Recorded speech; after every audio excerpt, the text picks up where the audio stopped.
अस्सलामुअलैकुम my social media family. उम्मीद करती हूँ कि आप सब लोग इज़्ज़ो-अमान से होंगे, खुशबाश होंगे मेरी आवाज़ से। अगर आपको थोड़ा सा प्रॉब्लम हो तो मैं आपसे पहले ही माजरत खा हूँ, क्योंकि मेरा गला ख़राब है इस वक्त। सीजनल जो आपको पता ही है कि वेदर चेंज हो रहा है, तो अक्सर हर दूसरा बंदा जो है वो बीमार है। चलिए, इस वक्त जो वीडियो आप देख रहे हैं ये बिल्कुल एज लाइव वीडियो है, और इस वक्त का जो सबसे ताज़ा तरीन अपडेट्स हैं वो लेकर आपकी खिदमत में हाजिर हो गई हूँ। आप लोगों ने शायद ये खबर सुन ली होगी कि पीटीआई ने पाकिस्तान के ऊपर मुल्क दुश्मनी में तमाम हदें पार करते हुए एक बड़ी पाबंदी आयद करवाई है। मुझे पता है कि पीटीआई के सपोर्टर्स इस वक्त मुझे थोड़ा बाइस्ड कहेंगे और कहेंगे कि आप कैसे ये बात कर सकती हैं, तो मैं अभी उनको सबूत भी दूंगी।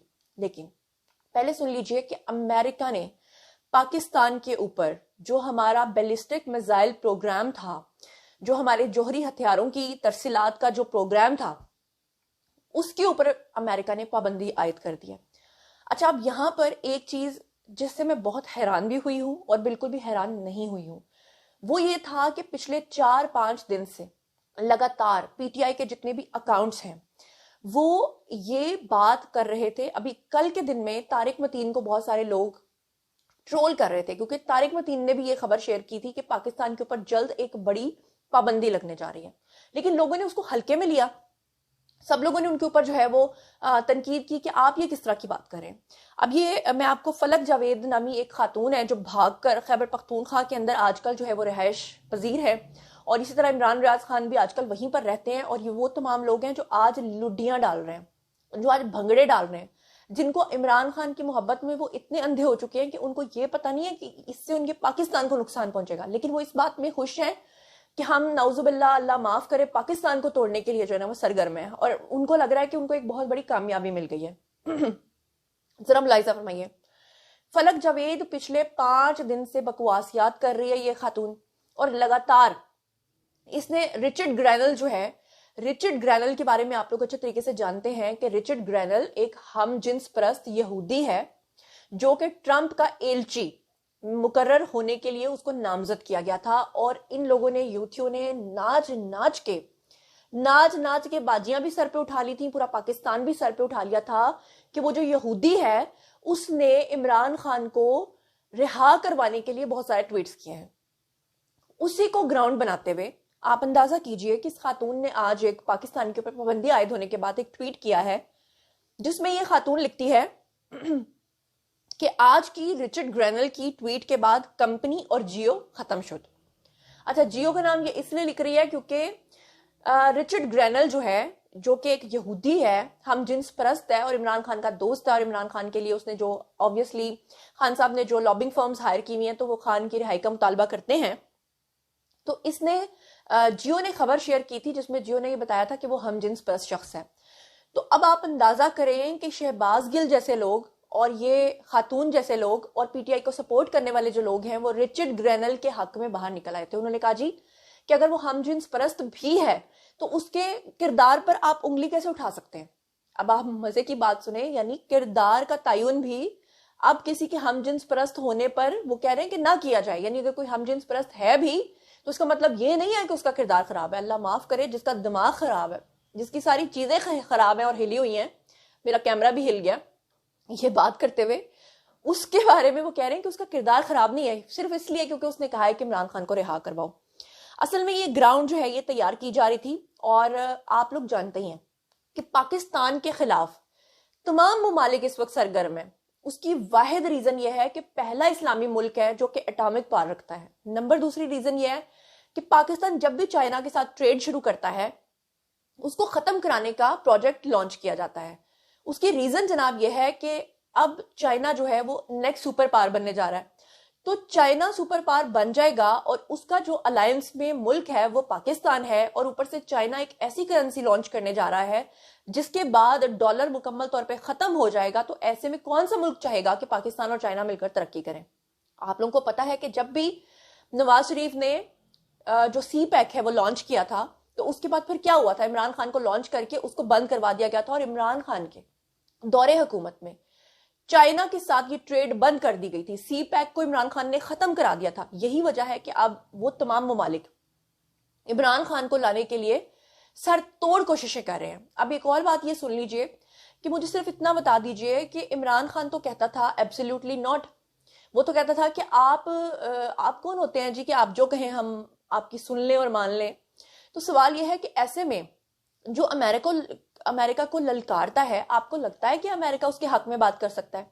अगर आपको लगता है आप यूथिया हैं और आप अपनी आंखें बंद किए बैठे हैं और आप वो कबूतर हैं जो आंखें बंद करके ये समझता है कि बिल्ली चली गई है तो बिल्ली उसको खाने के लिए तैयार बैठी होती है।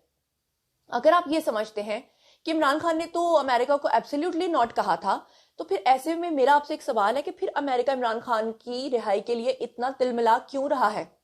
ट्रंप के एलची और ट्रंप के जितने भी लोग हैं जिनके बारे में पिछले दिनों में आतिफ रऊफ ने भी ये बात कही थी, माजरत में नाम गलत ले गई हूं, जितने भी इनके पीटीआई के रहनुमा थे, जो उनके स्पोक्स पर्सन थे, उन्होंने क्या कहा था? उन्होंने कहा था कि जनाब हमने जाकर स्पेशली मुलाकात की थी किसके साथ? ट्रंप के साथ, कि अगर आप इक्तदार में आए तो आपने इमरान खान को रिहा करवाना है। तो ये चीजें पहले से डील का हिस्सा हैं, ये चीजें पहले से तयशुदा हैं। अब इसके बाद अगर किसी को कोई बहाम रह जाता है तो वो आपके सामने है। अब मैं आपके सामने जनाब ये एक जो प्रॉपर न्यूज है वो रखने जा रही हूँ कि अमेरिका ने पाकिस्तान के बैलिस्टिक मिसाइल प्रोग्राम के ऊपर मजीद पाबंदियों का ऐलान कर दिया है। तर्जुमान है जी मैथ्यू मिलर। उन्होंने कहा कि 4 पाकिस्तानी इदारों के ऊपर इल्जाम है कि उन्होंने पाकिस्तान के बैलिस्टिक मिसाइल प्रोग्राम को आगे बढ़ाने में मदद दी है। उन्होंने कहा कि इस मदद में खसूसी व्हीकल चेसर की तैयारी शामिल है जो कि बैलिस्टिक मिसाइलों की लॉन्चिंग के लिए इस्तेमाल किए जाते हैं। कराची के 3 इदारों की भी निशानदही की गई है। उन्होंने कहा कि तबाही फैलाने वाले हथियार और उनकी तरसील के जराए पर कार्रवाई की जाएगी। अब मजेदार बात ये देखें कि वो अमेरिका जिनकी पूरी इकोनॉमी का इन्हसार किस चीज के ऊपर है कि वो हथियार पूरी दुनिया को बेचते हैं, और वो अमेरिका जिन्होंने आज तक अगर पाकिस्तान पे पाबंदी लगाई है तो वो इंडिया पर पाबंदी नहीं लगा रहे, जबकि इंडिया के बारे में आप लोग जानते हैं कि इंडिया जो है वो आवाज से भी तेज स्पीड के जो है ना मिसाइल बना रहा है। इंडिया के ऊपर कोई पाबंदी नहीं है। इसराइल जिसने आधी दुनिया को तबाह कर रखा है, जिसने गजा और फलस्तीन को तबाह कर रखा है, उससे अमेरिका को कोई प्रॉब्लम नहीं है। लेकिन अमेरिका को प्रॉब्लम है तो पाकिस्तान से है। और पाकिस्तान से क्यों है? और हर उस मुल्क दुश्मन, हर उस शख्स को पाकिस्तान से नफरत है जो पाकिस्तान के अंदर मुसलमानों को बढ़ता चढ़ता नहीं देख सकता। और अफसोस की बात यह है कि इसमें पीटीआई का शुमार जो है वो नंबर 1 है।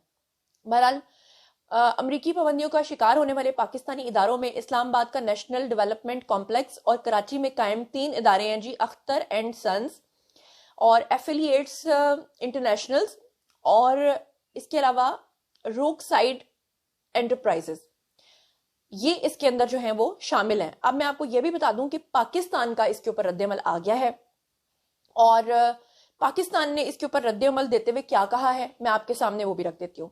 पाकिस्तान ने बैलिस्टिक मिसाइल प्रोग्राम के मुतालिक अमेरिकी पाबंदियों को मोतसबाना जो है वो करार दे दिया है, मोतसिब करार दे दिया है। क्यों किया है जरा सुनिएगा कि मुबैना ताउन करने पर 4 कंपनियों पर पाबंदी के मामले पर रद्देअमल देते हुए दफ्तर खारजा ने कहा है कि इदारों पर पाबंदियां आयद करने का अमरीकी फैसला मोतसबाना है।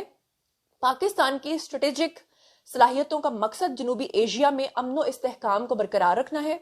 अपने रद्देअमल में दफ्तर खारजा के तर्जुमान जो है मुमताज ज़ारा बलोच, उन्होंने कहा कि इदारों पर पाबंदियां आयद करने का मोतसबाना जो फैसला है, अमरीकी फैसला, वो इम्तियाजी तर्ज अमल है।